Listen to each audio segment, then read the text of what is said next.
हमारी प्रश्नावली क्या है 2.2 और इसमें हम जो हमारा पहला क्वेश्चन है उसको हम क्या करेंगे सॉल्व करेंगे। तो पहले क्वेश्चन में हम ये पाते हैं, ये लिखा हुआ है निम्न द्विघात बहुपद के शून्य की ज्ञात कीजिए, शून्य को तथा गुणांकों के बीच में संबंध की सत्यता की जांच कीजिए। जिसमें ये हम देखते हैं कि पहला हमारा लिखा है, सॉल्यूशन नंबर हम फर्स्ट करते हैं इसका। तो हम पाते हैं कि यह कितना है, x का स्क्वायर माइनस 2x माइनस 8, इसका हमें गुणनखंड करना है। तो चूंकि हमें शून्य निकालना है तो इसे हम क्या लेंगे, शून्य के बराबर लेके चलेंगे। तो इसका जो मेथड होता है वो ये रहता है, सबसे पहले जो हमारा प्रथम और अंतिम, प्रथम तथा अंतिम जो पद हैं उनका हम गुणा कर लें। यहाँ साइड में मैं मेथड को समझा रहा हूँ, ध्यान से सुनिए और समझिए। ये कितना होगा 8x का स्क्वायर, वो भी काहे में आएगा, ये माइनस में आ जाएगा, यहाँ पर ये स्क्वायर होगा। अब इसे हमें ये बीच वाले माइनस 2x को क्या करना पड़े, तो इसी माइनस 8x को ही तोड़ेंगे ताकि यहाँ पर गुणा करने पर माइनस 8x का स्क्वायर आए और ये जोड़ने घटाने पर मेरा माइनस 2x आए। तो ये क्या लेंगे 4x और ये ले लेते हैं क्या 2x। तो 4x और 2x लेने पे हम पाते हैं कि हमारा ये यहाँ पे नहीं चल पा रहा है, 4x और 2x लेंगे तो हमें यहाँ चूँकि माइनस में लाना है तो ये भी ध्यान रखना पड़ेगा, चिन्ह को भी ध्यान रखना। माइनस 4x और ये प्लस 2x लेंगे तो ये कितना आएगा, इसको हम सॉल्व करते हैं तो ये माइनस में हमारा 2x आता है। और अगर इन्हीं दोनों का मल्टीप्लाई करते हैं तो ये माइनस 8x का स्क्वायर आता है। इस चीज़ का हमें ध्यान रखना पड़ेगा। तो ये x का स्क्वायर माइनस क्या हो जाएगा 4x plus 2x minus 8 equal to 0 बनेगा। फिर इसके बाद हम क्या करेंगे, इसको हम लिखें x का स्क्वायर माइनस में 4x और ये प्लस में क्या है 2x और माइनस 8 इक्वल टू 0 लेंगे। शून्य निकालने के लिए हमें x का फाइनली वैल्यू निकालना पड़ेगा। अब ये लें, ये हमारे पास एक ये टर्म और एक ये टर्म के बीच में कुछ कॉमन देखते हैं। तो इन दोनों में कॉमन क्या है x। ये कॉमन कहाँ से आता है, इस पद को और इस पद को दोनों को देखना पड़ता है एक साथ, और इन दोनों में जो चीज़ें उभयनिष्ठ रहेगी उसी को हम कॉमन लेंगे।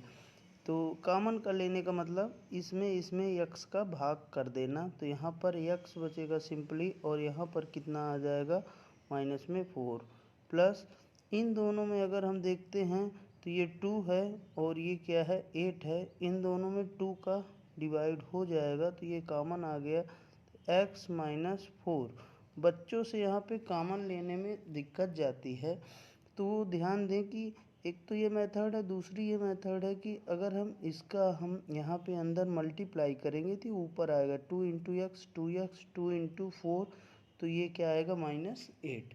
अब हम देखते हैं कि x माइनस 4 और x माइनस 4 दोनों जगह है, तो इसको हम सेपरेट एक जगह लिख लेंगे तो x माइनस 4 आ जाएगा और इंटू x प्लस में 2 इक्वल टू क्या आएगा 0 आ जाएगा। अब इसे हम इनको यही जो हमारे ये गुणनखंड आ गए हैं इसको हम क्या करेंगे 0 के इक्वल टू लेके चलेंगे। तो ये बराबर 0, तो x बराबर क्या आएगा 0 प्लस 4, तो x इक्वल टू क्या आ जाएगा 4 आ जाएगा। फिर दूसरा जो हमारे पास है x प्लस 2 इक्वल टू क्या है 0, x बराबर 0 माइनस क्या होगा 2, ये भी क्या आ जाएगा x बराबर माइनस 2। तो एक ये हमारा जो पहला गुणांक है इसको हम क्या बोलेंगे अल्फ़ा, और ये जो हमारा दूसरा शून्यक है इनको शून्यक बोलते हैं, शून्यक भी बोलते हैं और इनको मूल भी बोलते हैं। तो पहला अल्फ़ा है और दूसरा क्या है बीटा। तो अल्फ़ा बराबर हमारा कितना आ गया है 4 और बीटा बराबर क्या आ गया हमारा -2। अब हमें सत्यता की जांच भी करना है। तो सत्यता की जांच के लिए हम क्या करते हैं कि जांच देखिए, जांच के लिए हमारे पास मूलों का योगफल, मूलों का योगफल जिसे हम अल्फ़ा प्लस बीटा कहेंगे। तो मूलों का योगफल क्या है अल्फ़ा प्लस बीटा बराबर -b/a। तो यहाँ हम देखते हैं कि अल्फ़ा हमारा क्या आया है 4 और बीटा हमारा आया है क्या -2 यहाँ, और -b और बटे a इसकी वैल्यू हम किससे पाएंगे। तो इसकी वैल्यू हम स्टैंडर्ड इक्वेशन से पहले हम तुलना करते हैं ax का स्क्वायर bx प्लस c, इससे तुलना करते हैं। तो एक्स स्क्वायर के पहले जो गुणांक होगा वो a है। तो एक्स स्क्वायर के पहले यहाँ देखते हैं कुछ नहीं है, तो इसके साथ हम 1 का मल्टीप्लाई मानेंगे, मतलब x का गुणांक एक ही होगा एक्स स्क्वायर का गुणांक। तो यहाँ a बराबर 1 आ जाएगा और b बराबर x के पहले जो होगा वो b है गुणांक। तो b बराबर क्या हो गया -2 और c बराबर कितना दिया है -8। तो हम यहाँ a b c का वैल्यू तुलना करके निकाल लेते हैं और इसे हम क्या करते हैं इधर पे रखते हैं। तो ये पहले माइनस है और फिर इसके बाद में ये b का वैल्यू है। तो b का वैल्यू यहाँ पे रखेंगे -2 और a का वैल्यू हमारे पास कितना है 1। अब ये माइनस और माइनस का यहाँ पर ये कोष्टक लगा है तो क्या होगा मल्टीप्लाई होगा, और मल्टीप्लाई होगा तो ये फाइनली कितना आएगा 4 में 2 माइनस होगा तो ये 2 आएगा, और इधर भी माइनस माइनस प्लस तो ये भी क्या आ जाएगा 2। तो हम जांच में पाते हैं कि हमारा LHS और RHS क्या है दोनों ही बराबर हैं, अतः ये क्या होगा हमारा ये सत्य है, सत्यता की जांच। अब हम क्वेश्चन नंबर सेकंड देखेंगे। सेकंड क्वेश्चन क्या है 4s का स्क्वायर -4s प्लस में 1, इसका हमें गुणनखंड करना है। तो इसके लिए रूल्स हमारे वही रहेंगे, पहला और अंतिम का गुणनफल देखें 4s इंटू क्या होगा 1, इसका ये आ जाएगा 4s का स्क्वायर। अब इसको हमें इस तरीके से तोड़ना है कि गुणनफल में 4s का स्क्वायर है और यहाँ पर ये बीच वाला भाग क्या है -4s आए। तो इसके लिए हम 2 इंटू 2 करेंगे तो 2s और 2s, चूँकि -4 लाना तो -2 और -2 करेंगे तो इसका मल्टीप्लाई हमारा ये 4s स्क्वायर आएगा, और -2s कितना होता है ये -4s होता है। अगर इनका मल्टीप्लाई देखा जाए -2s इंटू -2s, तो ये मल्टीप्लाई अगर हम करते हैं तो हमें क्या मिलता है कि ये कितना आ जाएगा, ये आ जाएगा -4s का स्क्वायर, यहाँ हम देख चुके हैं। तो इससे हम करते हैं, ये आ गया 4s का स्क्वायर -2s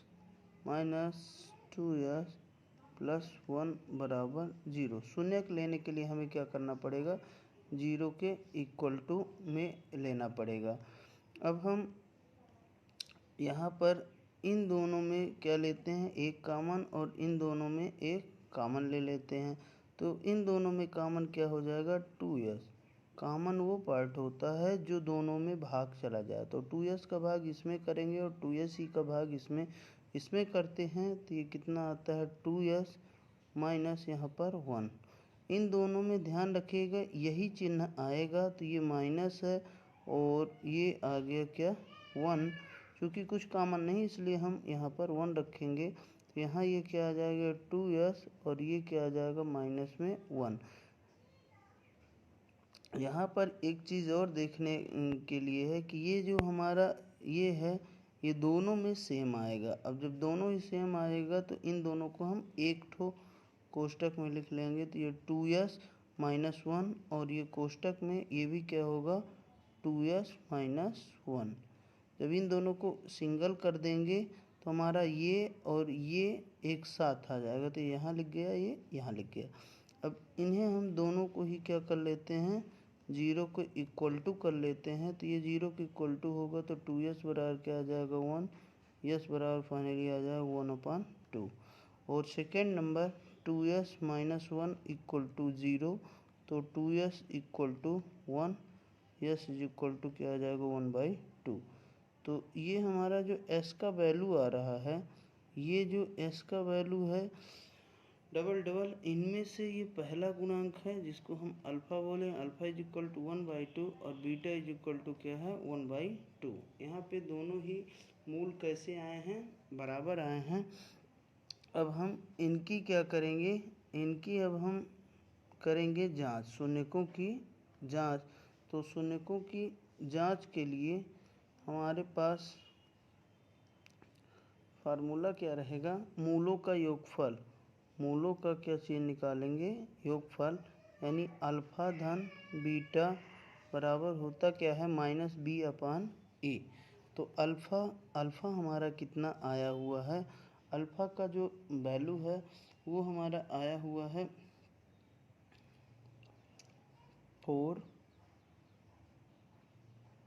1/2 आया था ना। हाँ, अल्फ़ा का वैल्यू आया था इसमें 1/2 और बीटा का भी वैल्यू क्या आया था 1/2।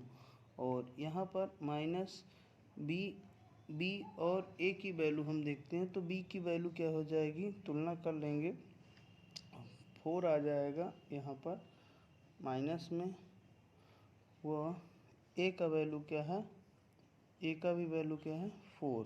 तो ये कितना आ जाएगा, ये आ गया 2 और ये 1 + 1 और ये आ जाएगा 4/4। ये कट जाएगा तो ये आ जाएगा 1 और ये 2/2 ये भी कट जाएगा तो 1। तो हम क्या पाते हैं कि ये दोनों क्या आ जाते हैं। तो मूलों का गुणांक अब हम चेक करते हैं, या शून्यकों का गुणांक। तो हम पाते हैं कि अल्फ़ा इंटू बीटा बराबर c/a होता है। अल्फ़ा हमारा क्या है 1/2, बीटा भी क्या है 1/2 और c हमारा क्या है 4/a। c हमारा कितना है, c हमारा है 1 और a हमारा क्या है 4। ये 1/4 आएगा और इसका मल्टीप्लाई करेंगे तो 2 × 2 4, 1/4 आ जाएगा। LHS इक्वल टू RHS, मतलब हमारा मूलों का गुणांकों की भी जांच सत्य है और मूलों का योगफलों का भी